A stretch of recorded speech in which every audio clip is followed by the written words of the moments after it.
Sobrang ano po, sobrang mas na-bless pa po, mas naging okay po siya. Basta sobrang bless ko sa taon na to. So you're an awardee because you won the bronze medal in the Paris Olympics. Siyempre, masaya yung end of the year mo, no? So when you look back at your accomplishments sa Paris, anong napifeel mo? Kung babalikan ko yung Paris, sobrang isa sa dream come true kasi bucket list ko yung Paris na gusto kong puntahan, and nandun din yung kapatid kong si Norlan.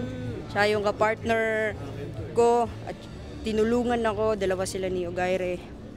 At andun din yung partner ko na sinuportahan ako. Yun yung pangarap ko, na may isang pamilya akong makapanood ng major competition ko, and sobrang saya ko na nandun yung kapatid ko si Norlan. Like, grabe yung nakadagdag siya ng energy talaga sa akin, na yung bawat sigaw nila, bawat sigaw niya.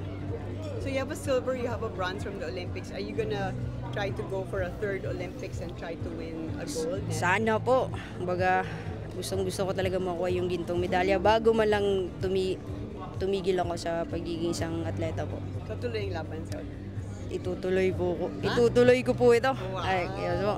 Hanggat kaya, hanggang matapos Ilang taong ka na? 32 po ko, turning 33 this April po. So by 2028, will 36 na po ako. Kaya. Kaya. But this year you're participating in the SEA Games. Yes po. Yes po, pero hindi siya totaling ano. So, back to basic talaga kami.